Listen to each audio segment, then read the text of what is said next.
Whoa, I just realized it's 2:41 a.m.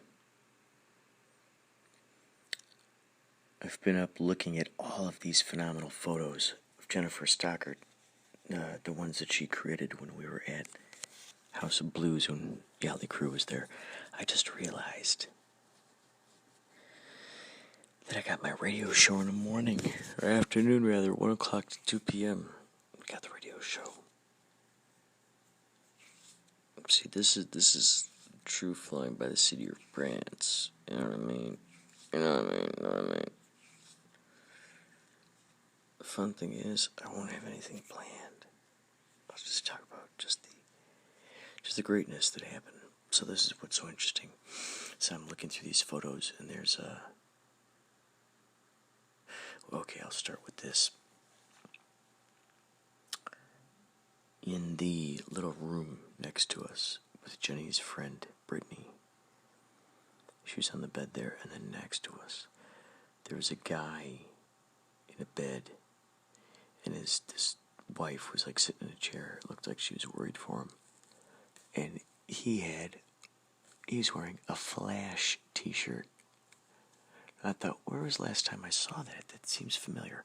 Well, I'm looking through these photos right now by Jennifer Stockard, and there's a guy in there with a Flash t-shirt. How interesting is that? Lightning bolt. Gosh, that was so cool. They made a whole fun night out of it there at House of Blues. They gave away these little paper hats that had Yachtly Crew written on them. I mean, just incredible. Just incredible. Excitement all around. Wowzers. All right, folks. Well, I will undoubtedly talk to you about my journey to the show. KCHUNG Radio, 1630 a.m., 1 o'clock to 2 p.m. Pacific Standard Time. Pacific Standard Time. Standard Time. Pacific Standard. Not metric standard. Pacific metric time would be European. Not that I'm not European. I am European. I am European. There is no escaping that. I am European. It's great. This guy's wearing a shirt that says Niagara Falls, 1846. Oh, he must have gone over Niagara Falls in the barrel. Boy, that'd be cool. If little did we realize it, we took a photo with one of the people who went over Niagara Falls in a barrel. Wow, just wonderful people. Well, take care. There will be undoubtedly more to come. Okay, so this is simultaneously. Look at this, folks. Look at this kind of thing. It's being recorded on Audacity. It's being recorded right here live on Periscope. And it's being recorded right here live on the podcast. So we're all plugged in. Look at this. We're plugged in. We're turned on, tuned in. All right. So I guess just sort of speak to this general area and all technology. Okay. So please introduce yourself to these wonderful people. I am Lisa. I am a friend of Kurt's for quite some time. I don't know how many years. And I'm Christine, cousin to Lisa, new friend to Kurt. Although I have met you before, you just don't remember. That's right. Mm-hmm. It was at one of their parties. Oh yes, it was. Oh yes, it was. One of them. One of the many. So one thing that's intriguing is that you two are unafraid to talk about, and I should say, mostly delight in, or seem to delight in, talking about these sort of magical circumstances that kind of happen to us in the universe. Oh, yeah. What are, Can you start with just letting us know how you might have started getting interested in these kinds of subjects, or? I lived in a really old house. It was built in 1912, and so I just grew up in an environment that provided unique experiences. Was it haunted? Some say it was haunted. We're not quite sure what happened there, but it wasn't a place you wanted to visit at night, let alone live in for 14 years. How long did you live in that house? Just short of 14 years. So 13 or 14 years you lived there? What strange phenomena happened? Two of us would see things. 4 of us would hear things. Voices at night. I'd feel like people were touching you if you were asleep. Things would call to my younger brother and coax him in their direction, stuff like that. What kind of voices? What did he hear?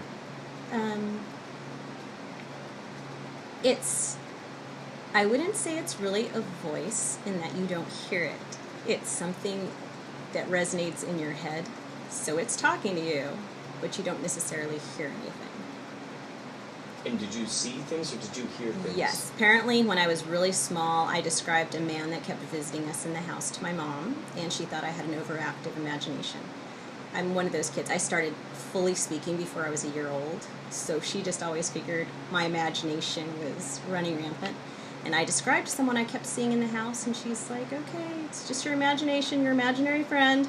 And then when my brother hit about the same age, he started telling her about someone that kept coming to visit him, and he described the exact same person. Now, did you get a chance to have or talk to anyone or meet anyone between then and now who knows how to kind of read those vibes and or connect with the spirits? I spent a lot of time avoiding that.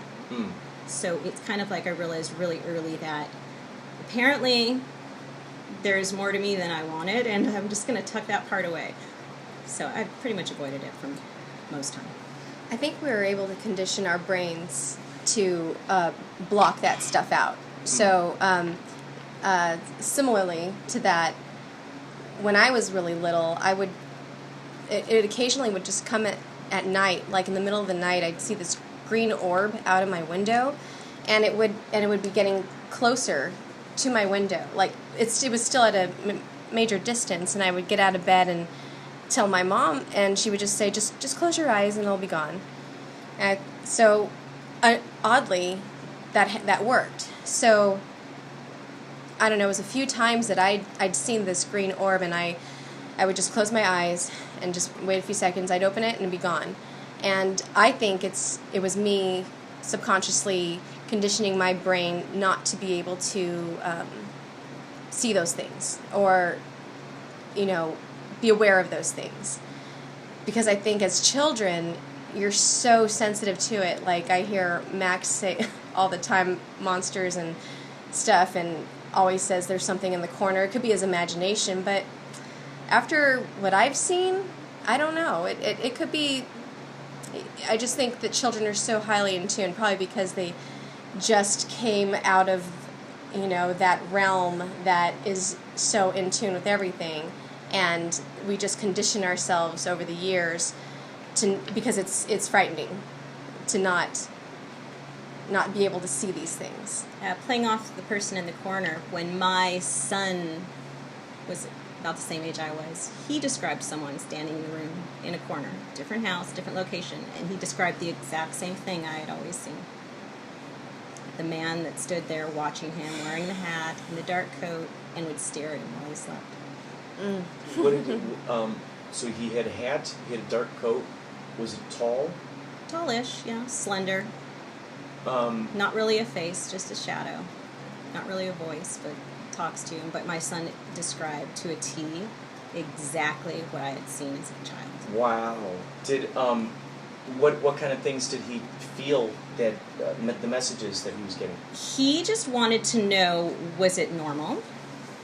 Because he goes, there's somebody that watches me every night. I wake up and it's there. And I just told him to tell that thing to leave him alone because he wasn't interested. And that's exactly what he did. And by the time he was 5, he never told me about him again. Wow. It's interesting how you just, once you like, okay, you know what? I know what's going on here. Come on, cut it out. Get out of here. Well, You know, apparently, yeah, with my brother, it kept trying to woo my brother. My mom would find my brother staring into corners of a house, talking to somebody, and walking towards somebody. And I remember walking in one time. My brother was probably 2.5, 3, and that would make me about 3 years older. And I remember walking up and just looking at the thing and just being annoyed and telling it, look, leave him alone. If you want somebody, come for me and just try.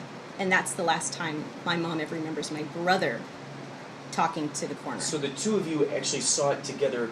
Yes. Together in that moment. Mm-hmm. That stuff fascinates me. I mean, to go off what you were saying, like, that's so, it's interesting because these little, you know, creatures, you know, are just coming out of just the pure all that is, and now being limited in this, you know, human perspective. I'm sure there's just lots of just tons of still fresh sensitivities to lots of frequencies and vibrations and stuff in realms that we wouldn't normally, you know, that you know, folks our age have been, you know, sort of programmed through the years to, oh, that doesn't exist, or this isn't, you know, something to consider, or programmed, conditioned. Yeah, Mm-hmm. yeah. Mm-hmm. And it's interesting when who was it?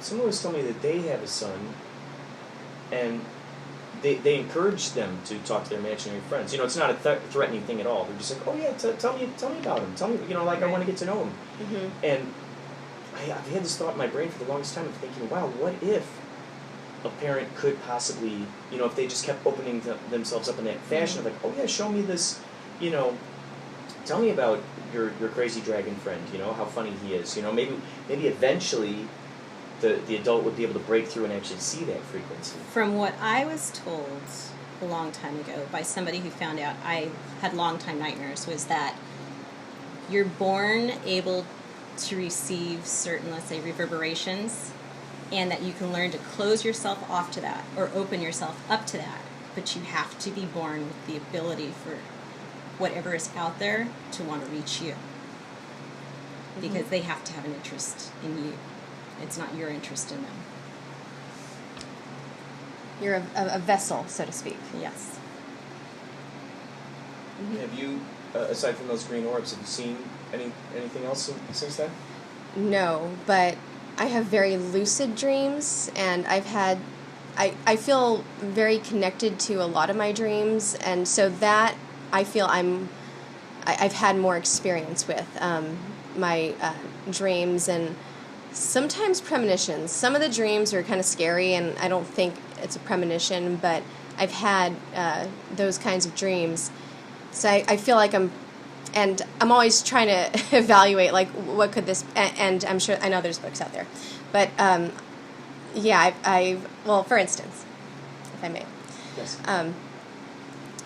When I got pregnant with Maxwell, somewhere down the line, I had let me think. No, okay. Oh, it goes even further back. Okay. So the first time I got pregnant, I dreamt that I lost it, and I ended up losing it. When I got pregnant with Maxwell, while I was pregnant with him, I dreamt that at one point I looked down at I came to after like 6 months, and I wasn't sure where I was, but he was in the house. He was a baby, and I looked down at my abdomen. I wasn't pregnant anymore. I was it was flat, and I had a lined scar at the bottom, you know, like a C-section scar. And then in my dream, I had asked Ryan, "Where's Max? What happened?" And he looked a little sad and bereft, but like he didn't want to tell me. But I knew Max was okay. But anyway, so I ended up having a C-section with Max, and it was in my wildest dreams to just, you know, do it the natural way. So it was disappointing at first, and whatever, you know, it's life. Have a beautiful child for it. So when I was pregnant with Dylan, my last child, I didn't have that C-section dream. I had a couple dreams that I went into labor, and then I didn't. Anyway, I had those dreams, and then I also dreamt that he had like sandy blonde hair, kind of light brown, medium. This is Dylan, and when I woke up, I thought to myself that this kid's going to look different, and he did look very different from Maxwell, and because Maxwell was very blonde, and I didn't have a C-section with Dylan, even though I was supposed to, and he has light brown hair now, and I just that stuff blows me away, that I can be in tune to my, I don't know. It's Anyway. incredible. It's incredible how that stuff works. I mean, Yeah. it's astounding. I mean, I would love to see more studies into that, a lot of studies about that kind of stuff and how that connection works. Like, that stuff just fascinates me. Yeah. Yeah. Have you heard about these things called MIDI sprouts? And you can attach them to plants. Did we talk about this at all? Mm-hmm. You can attach them to the plants, and out comes this. It's an app, but it's also like this little speaker thing that you can hook up to it. But what it does is it transforms the pure vibration of what's going on in that plant, and it transforms it into music. Oh, wow. And it's so cool because then the plant starts hearing itself, and you can hear it adjusting itself and becoming more That's really harmonic with itself. And what these people have been noticing is and when you touch its leaves, it'll change a different vibe, depending on whether there's a kid nearby or what kind of person is there. And what'll happen is if some of these MIDI some of these plants are singing to the other plants, they're teaching the other plants to sing, and now it's amazing. I mean, it's like the best thing that we have in terms of being able to hear the actual communications from plants itself. So people have been attaching them to themselves and stuff, and I'm thinking, what if you were to attach that to the belly? You got the baby in there, and you can hear these impulses coming out. Like, what kind of interesting music would that make? And then imagine that baby being able to hear itself, and for it to try to adjust itself. Oh God, that would be really cool to see. Yeah. That'd be cool to hear. I've never heard something like that. Or if someone was in meditation mode. Wow, if someone's just like David Lynch is just hooked up in meditation mode. Can you imagine what kind of crazy sounds? His next album is just him, the sounds of his body hooked up to all that is. That would be phenomenal. Yeah. Oh, that would It's be right around the corner. It's very self-healing, that kind of, what you're describing. What did you say they hook up to him? Oh, it's called the MIDI sprout. It's this little invention. So it's like a little, okay. You hook one up to one leaf and hook the other up to the other leaf, and it Okay. reads the vibrations. Yeah, it sounds like a self-healing mechanism, much like a chair massage would, or a spa jacuzzi. It's a self-healing because you're able to balance yourself, and I think feed off of your own wavelength. You can hear it, maybe balance yourself more. Yeah. Ooh. Yeah. So you could actually tune because your that's own song into. Just imagine your intention, like if you're intending just greatness, like what that music would sound like. Yeah. Or if someone's like, I'm just feeling terrible, I got another flat tire on the car or whatever, and then you hook it up to them, like, what kind of music would that make? Right. And you got a bunch of monks hooked up, you're like, what the heck would be going on It's here? the energy you can hear. Yeah. Mm-hmm. Yeah. So what are your thoughts, ladies? We just recently had World UFO Day. What are your thoughts about UFOs? Or extraterrestrials in general? Well, we can't be the only life form. That would be sad and greatly disappointing. You're doing such a fine job. Yeah. So that's I've never really thought beyond that. We can't be the only ones. Yeah, I don't know, I've always been conflicted. We're doing such a terrible job as it is, as humans, and we haven't made it very far. I can't imagine some other society making it to the point of space travel, but it seems ridiculous to think they're not out there. We're also taught to, like in every history book, it's all about wars, and then this tiny bit about the Renaissance, and then wars. You're like, can we turn back the clock to the Renaissance again, please? When all this amazing art was being created and these people were collaborating with each other. And I think when we're taught at a very, very young age, and then you combine into that sports, which is us versus them, I'm better, we're better. And it's just this huge competitive kind of thing that's brought up in our brains. I don't know, I imagine if there was a society that really valued the golden rule, or being considerate of others, being mindful, wanting to unpack all the greatness that's in each individual and go, okay, show me your expertise, show me your amazing interests, and let's see how we can turn up the volume on those. Imagine if there was an entire town like that, or an entire planet that was like that. could you imagine the kind of things that could be created? Because then they're mind melded. Oh, then yeah. they're like, you got like a Tesla here and an Einstein there, and then, you know, whoever else some of these other geniuses are.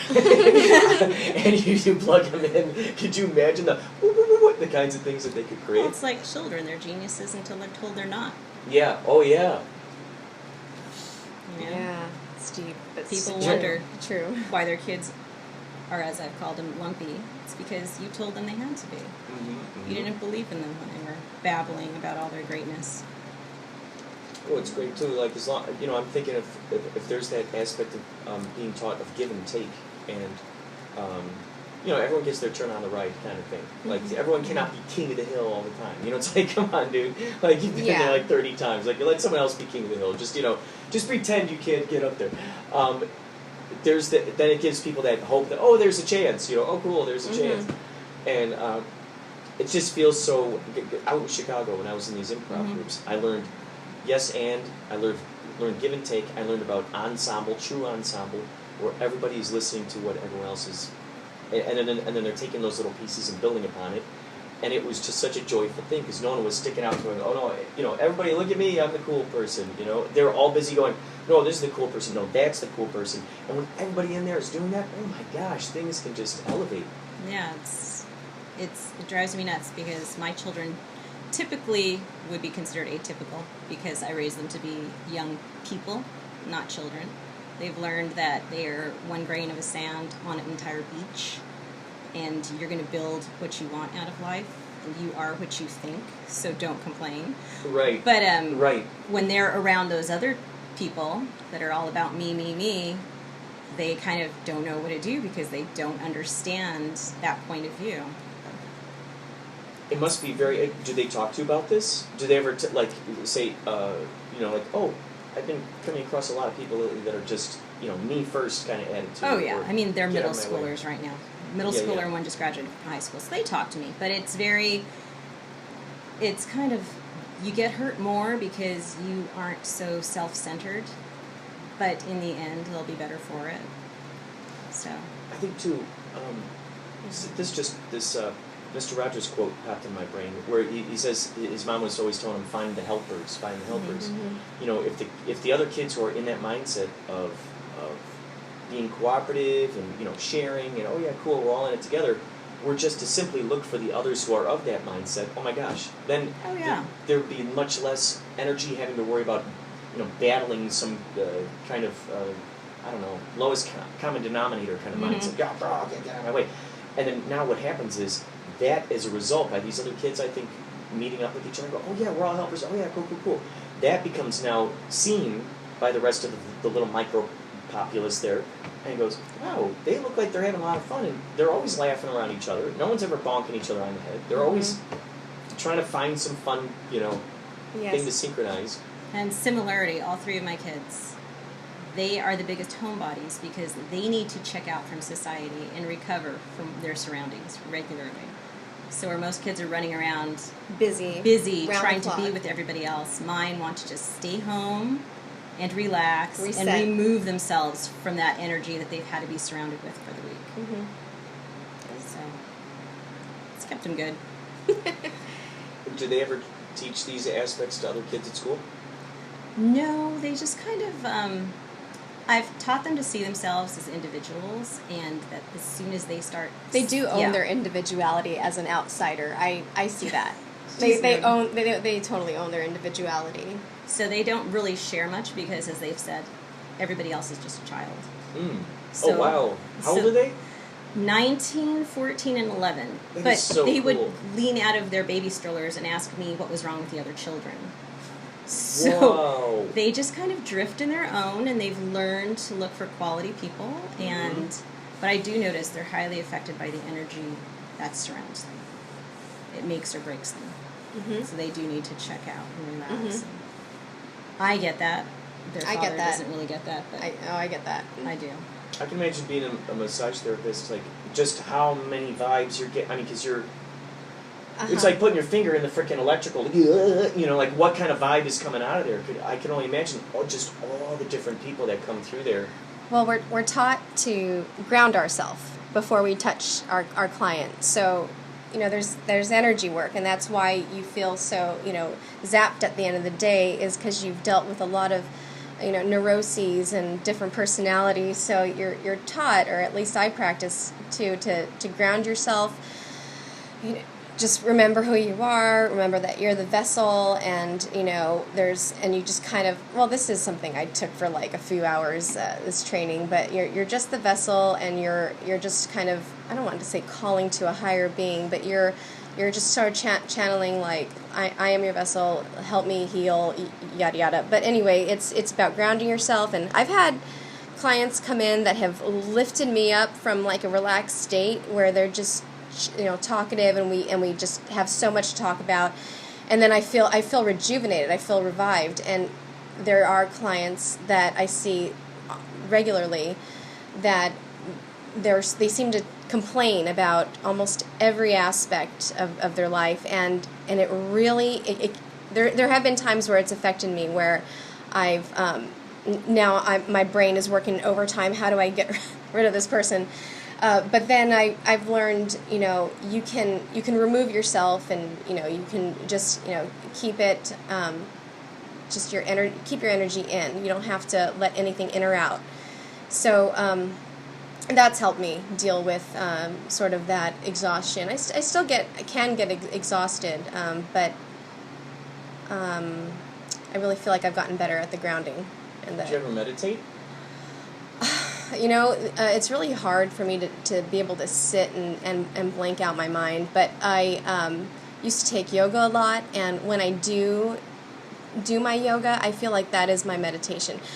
Any kind of exercise for me is my meditative time, and I know you're supposed to kind of blank out your mind in that meditative state, but for me, if I feel like I've too many thoughts, anxious or otherwise, and that helps me kind of separate, and of course the endorphins and all that helps too. But that's what I love most about yoga, is that it can help me meditate, because I'm completely 100% focused on myself, my breathing, every angle that I'm supposed to be holding in this pose, and it's a lot to think about. So when I leave and I'm greeted with the realities of life, then I feel like I'm taking it on with a fresh perspective. And so you're able to kind of like kind of squeegee it off, so it's like, okay, exactly. Cool, you don't feel it anymore. So I feel like I need to do something active in order to find some form of meditation. It was my own. I just kind of made it my own form, but I haven't I tried sitting there and blanking out my brain. It is incredibly hard. Do you ever listen to binaural beats at all? No. Binaural beats are, because we each got our own frequency. Mm-hmm. As you know, there's just frequencies and vibrations, and binaural beats, they do certain things. Like, so for instance, you can listen to binaural beats that are good for meditation or helping open your third eye. A lot of these things are in the 432 Hz arena, which they say is like the natural tuning of the universe, 432 Hz. In fact, I tune my ukulele and my guitar to 432 Hz, and it just sounds so much more pleasant. There's, there's like a smoothness to it. Like, there's just a, if you ever check out, like, on YouTube, the difference between a 432, like, someone will play the song in just regular tuning, and then the 432 tuning, you're going, whoa, there's something so much more beautiful about that. And these binaural beats, what they'll do is, based on how the frequency is, our frequency will raise to kind of meet that kind of frequency. And so that it's like, I just imagine these scientists, like, if someone is like, oh, I'm feeling so great, and they got these, little things on their brain, and they figure out, oh, what's the frequency? Oh, here are all the common frequencies for happiness, or whatever. And then they figure out how to put that into music, loop it right back out, and especially if you got the headphones, because it's playing on, like, all over in your head. When you listen to those the third eye, the pineal gland ones, you could start to feel like a little crackle. It almost feels, like when you have sinus issues, and then you can breaking hear it opening, in your brain. It's kind of like that, but it's like, if you were to draw a line from here to here, and the third in the eye's center, back there, and you feel it, and you're going, whoa, this is really interesting. It's like someone's going, like they're massaging out the knots in that little thing, and you're going, breaking up the fascia. what the heck's going on here? It's quite interesting, but they have some for meditation. Okay. And they have some that's like, Okay. it's just great because you just zero in on that sound and you feel, oh my gosh, it's amazing. It's really interesting. Yeah. They got it for all kinds of stuff. Huh. Like if you got I don't know, they got some for like your liver, and there's this guy who invented the Rife machine way back in the day. I forgot what his first name is, but Dr. Rife, he invented this machine. He figured out all these frequencies, and like certain things like a cold or a headache, he could figure out what those frequencies were from testing people and funnel it right back in. They would hold these little things in their hands, and it would feed it into them, and then it would cure it. It was like, when an opera singer sings at a certain octave and it breaks the glass, because that glass, it's like -1 + 1, and now it's 0, and it cancels itself out. Right. And so if each disease or whatnot is vibrating at that particular frequency, and you feed it right back, it's like eating its own medicine, so to speak. That's why people get offended when you're like, okay, I will now, if I were to say to you what you just said to me, you would not like that one bit, like that kind of thing. Yeah. You're feeding that frequency right back to that thing, and it's going, it breaks. The whole not getting along with the person that's exactly like yourself. That's interesting. That's an interesting thing, because then you're seeing a reflection of yourself, right? And you're going, oh my gosh, you're reminding me too much of myself, maybe? I think we are in denial of that fact. You just think that, why this person can annoy you. But I've been there.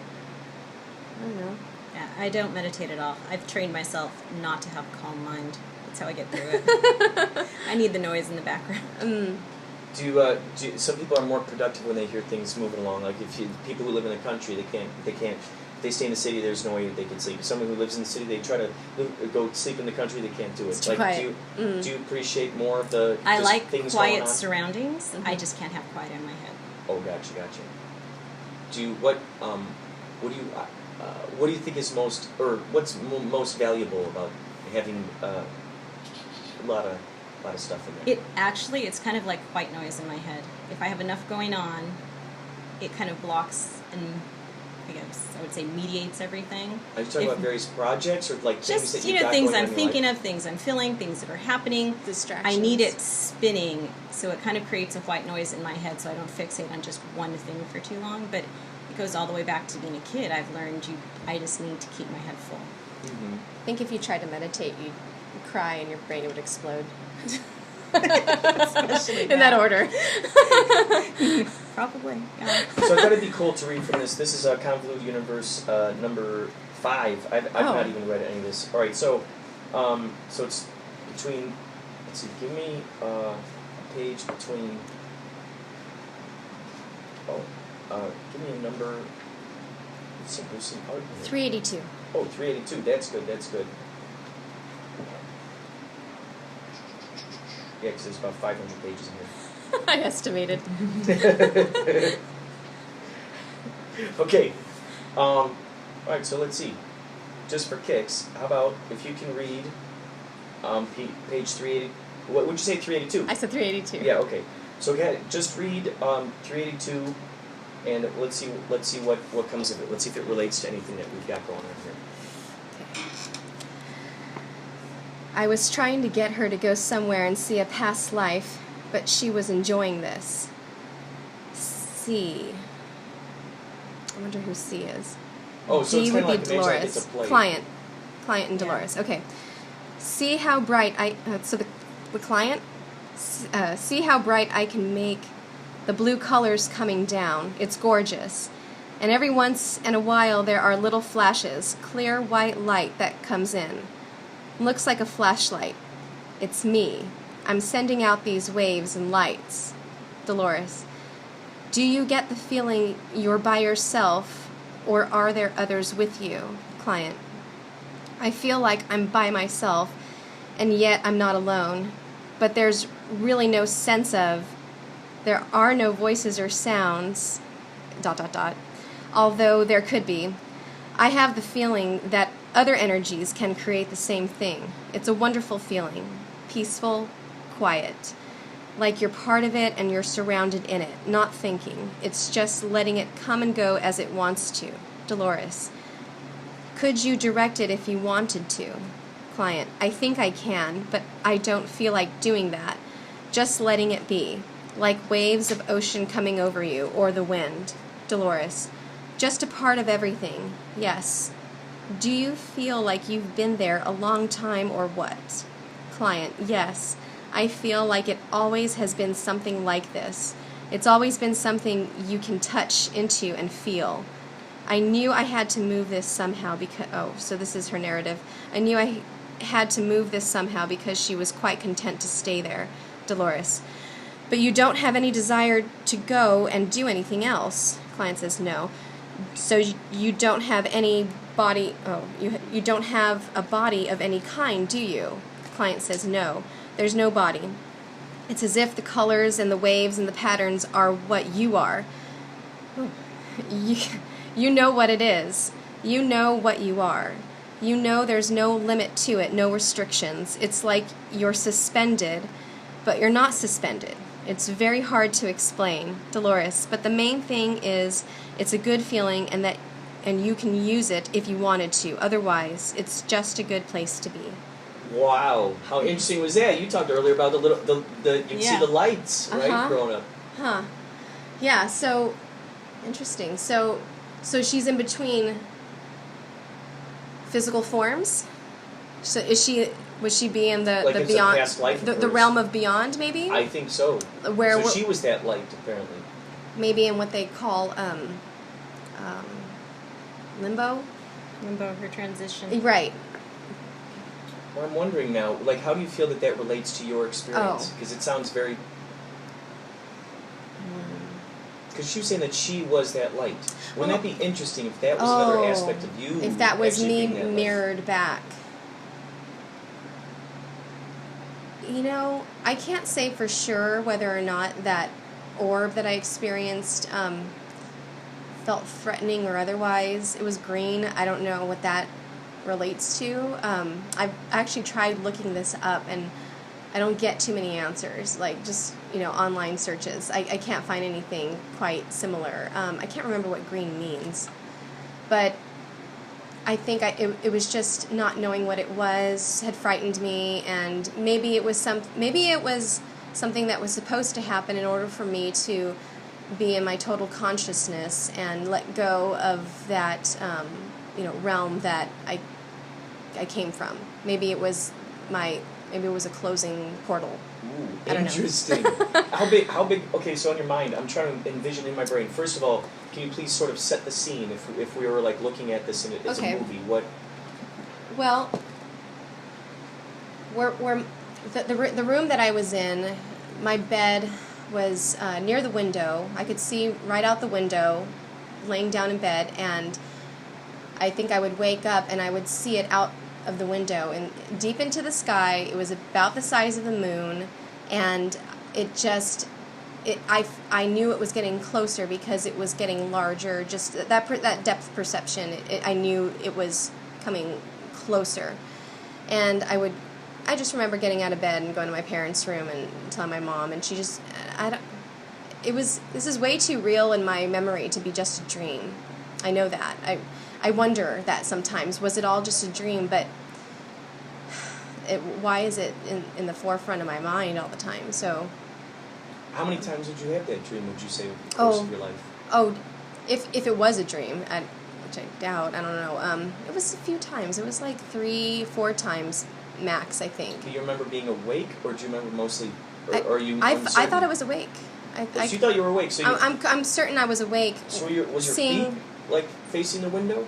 No, the bed's like this. My head's like this. The window is right to the side of me, so I can look directly out of it. Oh. But laying down, and that's where I was able to see it, just out of the window. Oh, wow. Deep into the sky, coming closer.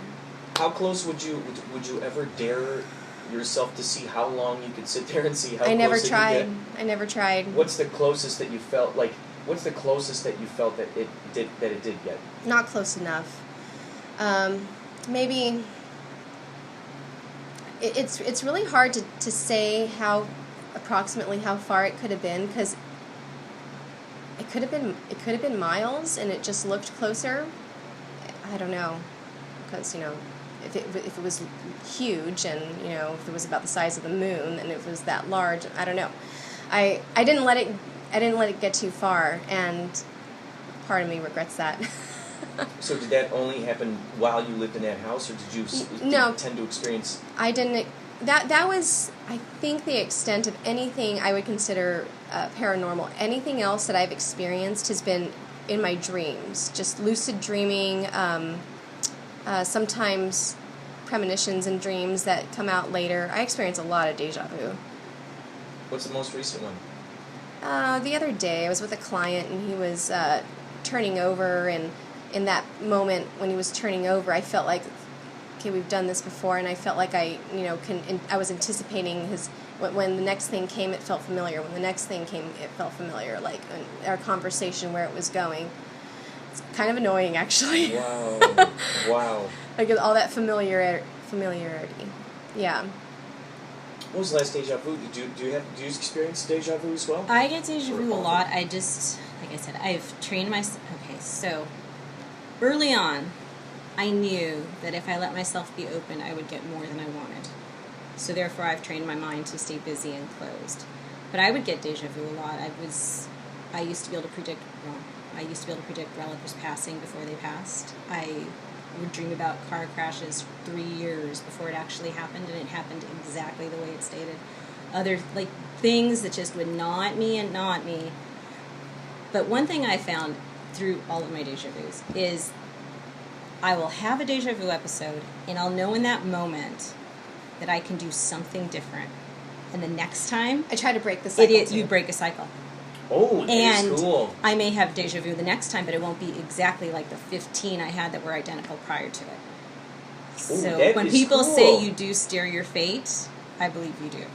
It was like you were given an opportunity of seeing a parallel universe. It's like going, here we Exactly. are, we're looking at each other. Do you want to be a part of this or not? Do you want to peel off? Or do you want to jump in here? And there's been a lot of life struggles recently where I had to make big decisions, and things that were gnawing at me prior fell away, and suddenly I'm seeing things that are very familiar to a lot of dreams or a lot of deja vu episodes, or things that I always felt were out there that are actually now out there.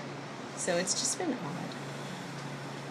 So you were saying that you were trying to close yourself off to it because it was happening too much? Like too much bad stuff? Or I was very susceptible to things around me, people's energy. I could walk through cold spots. I could walk through hot spots. I knew just by brushing by a person that something wasn't right. And I don't know who it was. I was a really, really little girl, and some really, really old lady told me, she goes, when they talk to you, don't let them in.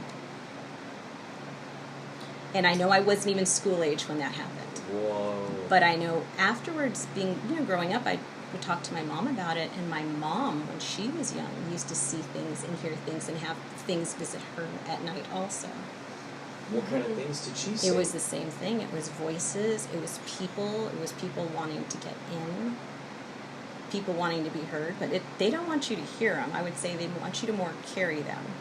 Or that as soon as you acknowledge whatever it is that's trying to reach you, they get stronger. So I watch scary movies because I don't need to add anything to what's already going on in my head. Now, knowing that you have that power, knowing that you have that relationship with that, the force, so to speak, do you play with it towards things that are like bountiful and abundant and exciting things that could really uplift your spirits? I think now I'm probably at that point. Unfortunately, as a teenager, I played with it the wrong way.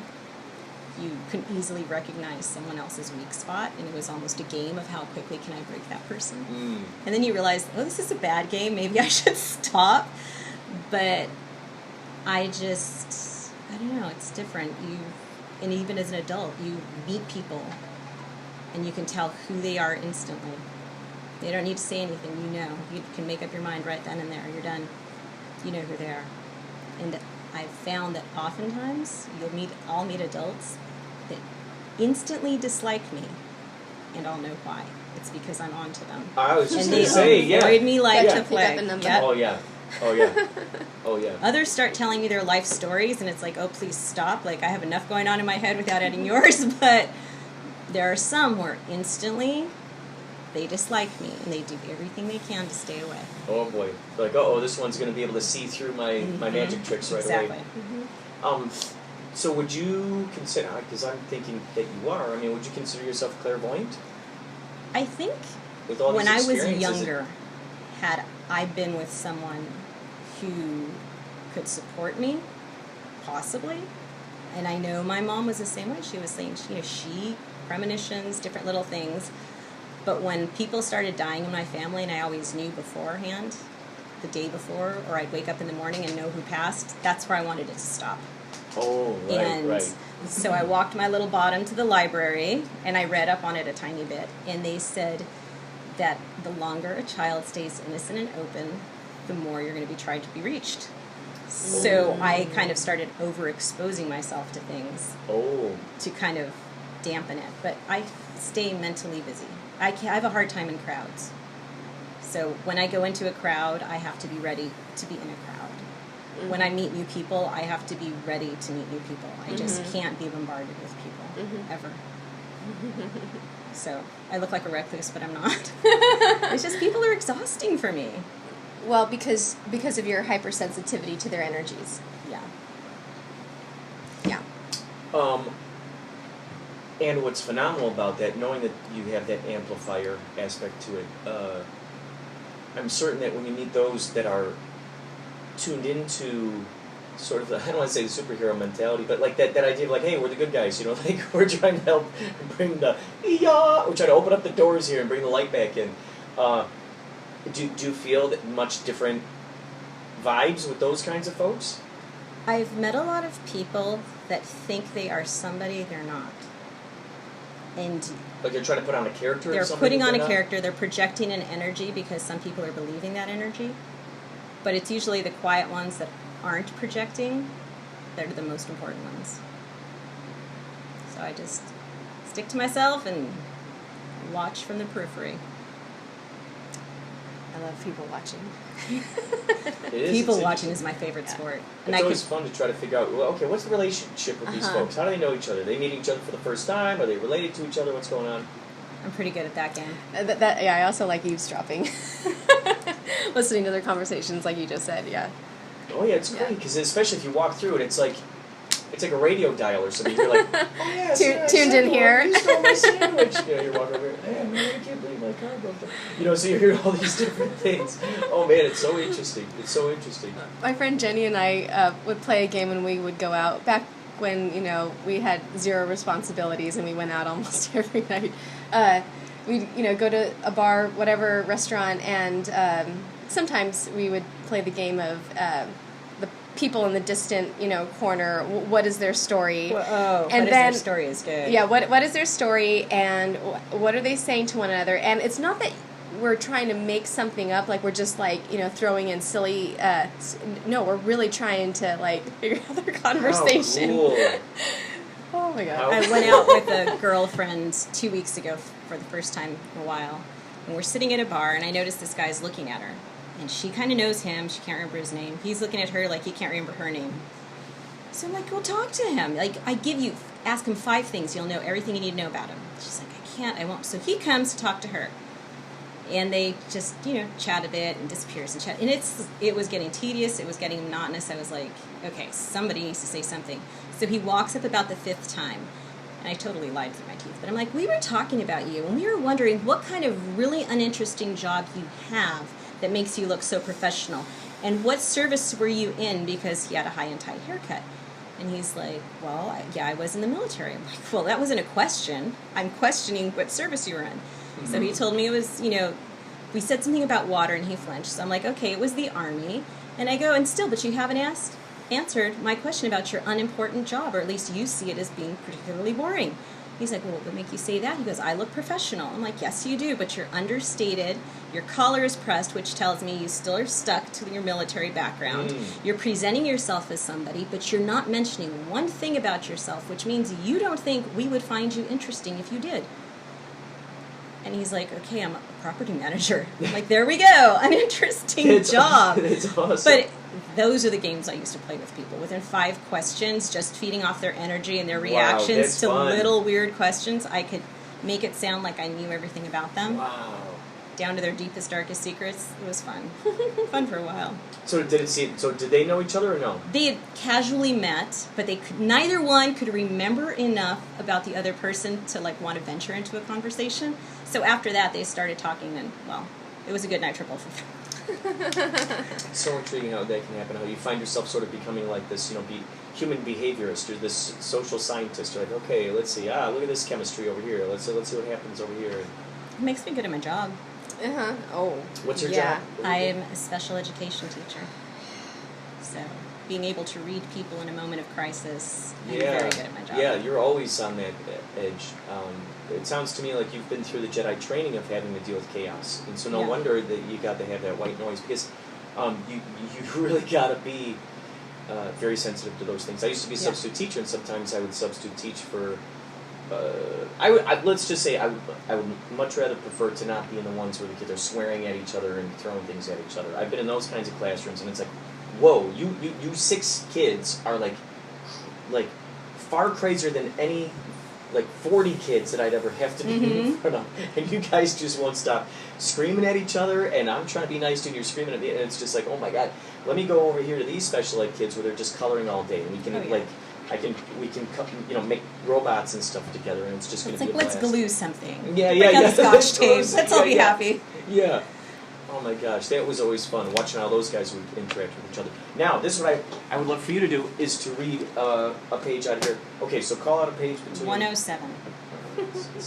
Oh, that's good. 1 and 7, that's 8, and then 8 is infinity. I'm a big fan of infinity.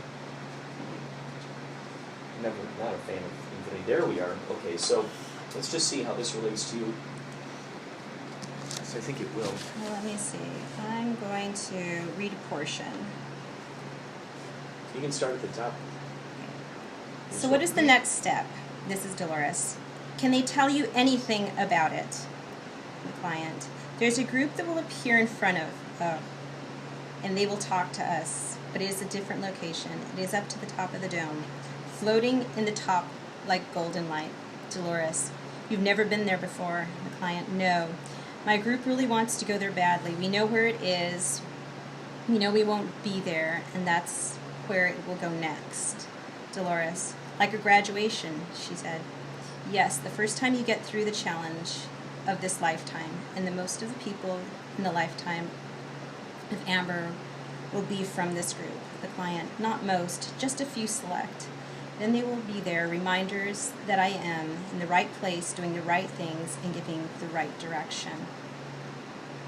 That's intriguing.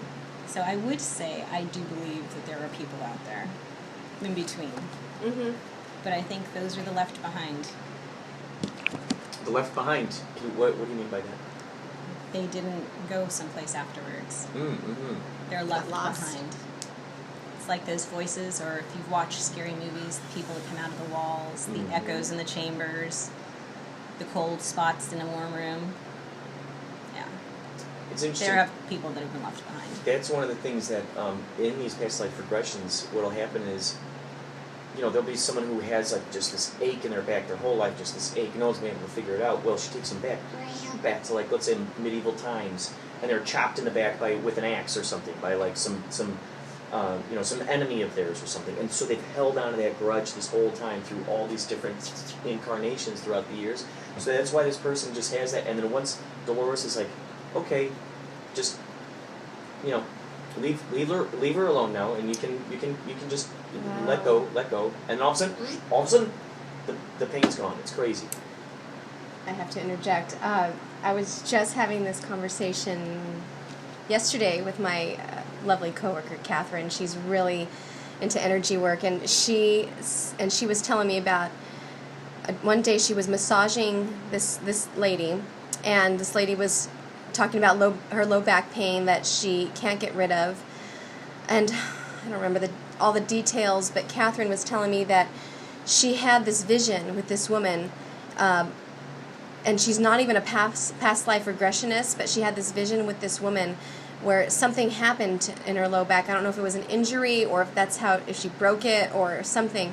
She was able to use her energy, Catherine was able to use her energy work to get to the source of this former issue in this woman's low back, and Catherine said it was not an out-of-body experience, but it was a very, mid-realm experience where she didn't feel like she was doing the work. She was channeling something, and this woman's low back pain went away. Whoa. And so weird that you said that, because Catherine was just telling me this. Well, yeah, yesterday. and it makes complete sense that I would say that, because I pulled it out of the ether, out of your brain. Right? Like, why would I come up with that kind of example? Yeah. I could have brought up anything, you know? Yeah. Fear of turtles, anything. Could have Yeah. popped anything. But I chose that, and bam, and there's that's what I love, when you get people in a room who are, excited about that kind of thing, about this kind of conversation, and you end up just pulling these little bits out of the ether. It's just incredible. Little gems. Now, have you, since you've had such an experience with, seeing things, hearing things, just these different vibes and being able to, have different premonitions for people, have you visited any of your relatives in your dreams, for instance, or seen any of them, appear to you in places? When I was little, I would always visit them the day before they passed. Incredible. In my head. And I knew when I woke up they were gone. And there have been crisis points in my life where a couple of people would visit me. But usually when I was little, it was me visiting them right before they passed. So you stop dreaming about people you know real quick. I frequently thought that the last information that we've had in our brains is the stuff that's really going to be grinding around in a smoothie through the night while we're sleeping. That's traditionally what it's supposed to be. Well, so this is what I'm thinking, and this is what I've noticed big time, is that there were years and years and years there where I was just listening to like 15-minute increments they would send of Alan Watts to my iTunes. So I'd listen to Alan Watts talking about Buddhism and Hinduism and Maya and just the game, and then I'd go to sleep and all that information's going through my head, and then I'd wake up the next day and I'd be substitute teaching, and just it felt like huge amounts of downloads are coming to me in these moments in time, and I'm going giving them to these kids, and their eyes are opening up, and I'm like, what's going on right here? We all feel this elevated experience right now, yes? It was insane. You absorbed and processed. Yeah, so this is what I'm thinking. If you were to fill your, if you were to play with that idea of, let's say, I don't know, tuning into, let's say, for instance, if you wanted to go visit one of your favorite, for instance, are there any musicians or authors, anyone like that you're like, oh, if only I could visit with that person? They're all dead. My favorites are all dead. Well, this is what I'm thinking. How cool would that be? Is if you could go, I'm going to meet with this person in my dreams tonight. I would be afraid of who else I might meet there.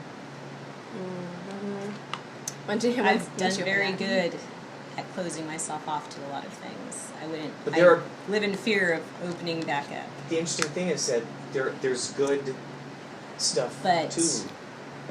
I would say you open yourself up to the good at the risk that the bad will find you. So this is what's interesting. When I listen to these aspects, and then I take into consideration all the other stuff that I've learned through books or videos about how, this avatar living in this kind of experience is obviously an extension of Source. It's an extension of Source, so we also are creators and we're also the manifestations of our reality. That's the case, and knowing that we have that power to do those kinds of things, if one were to think to themselves, there's a good opportunity. If I'm bringing in these reflections into my life, may I also? Is it possible for me to orchestrate good things into my life? You can.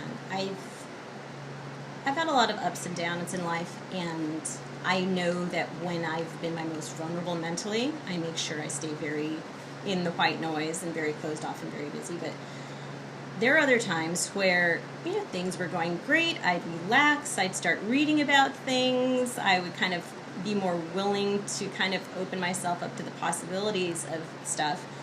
And then I would be out and about walking on the street, and all of a sudden I'd feel something, or I'd walk by a person and I'd feel too much, or suddenly at night it's not just me dreaming what I planned on dreaming, there's another voice in the background, and that voice wasn't supposed to be there. And then I just start shutting down again because I've lived with nightmares my entire life.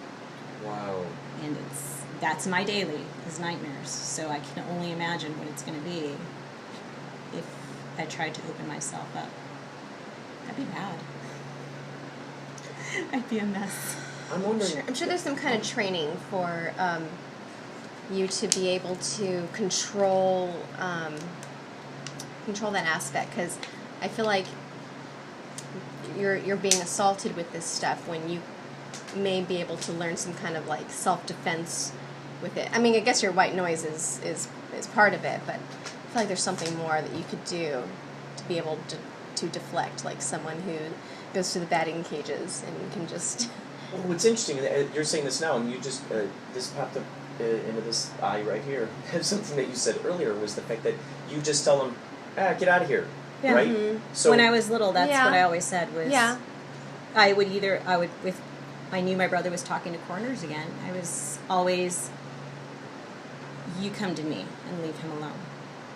And all my nightmares are always the same. But that's the way I've always been, though, since I was little. It's just I stand up. I may be small, but I stand up tall, as my mom used to say. So I would just handle it. To go along with what you're saying, do you think that's something that could help her out, knowing that you have that key, that you know that works in that situation, where you can just be like, okay, I'm not having any more nightmares tonight. I know what I have to say. I just have to say, okay, get out of here. Like That leave me only alone. works when, in certain circumstances. If I'm just tired and invulnerable, I'll have nightmares, and there's nothing I can do except write them out. What would you say are some of are there main themes of nightmares Oh, that you yeah. have? There's always been three main things, and there's always, it's persecution, being chased down. I get dismembered. But it's always different time periods of the same thing, but it's the same type of dream over and over again. Whoa, So interesting. there are certain, and I love history, and I think the reason I love history is because I find a lot familiar in it. And I'm a history teacher, but it's repetitive. It's been the same type of dreams over and over again, the same type of voices, the same types of feelings I pick up from people, it's always been the same. I was able to break a dream cycle once. How'd you do It was a dream that started off good and it turned bad, and it's very symbolic. Long story short about it, but there was the last time I ever had that dream. Something changed. Like one of my parents stepped in to stop me from taking this step to where things would usually go south, and I never had that dream again. So I have no explanation for that, except I don't know, maybe because I was able to break the pattern, kind of like deja vu. Yeah. Yeah. It's intriguing. I used to always have this dream where there's a big winding staircase, and at the top, did I tell you this dream or no? There's a big winding staircase, and all the way up at the top is this little door, and it's just open a little bit, but it's dark in there. And I know there's something just evil behind that door, and I go up the staircase. As soon as I walk into the door, this dark being just comes out and just envelops me. And I remember then all of a sudden the scene goes to I'm falling through space. It's like a deep purple, and I just hear like this laughing, and sort of different sparkly kind of cosmic voices. And then I hit my bed. I remember landing my bed and feeling as if when you sleep on your arm or something, and all those tingles come back. Like my whole body would be like that. And I would just feel this, and I'd feel frozen for a moment. And then I could move again. And yeah, It's like you had.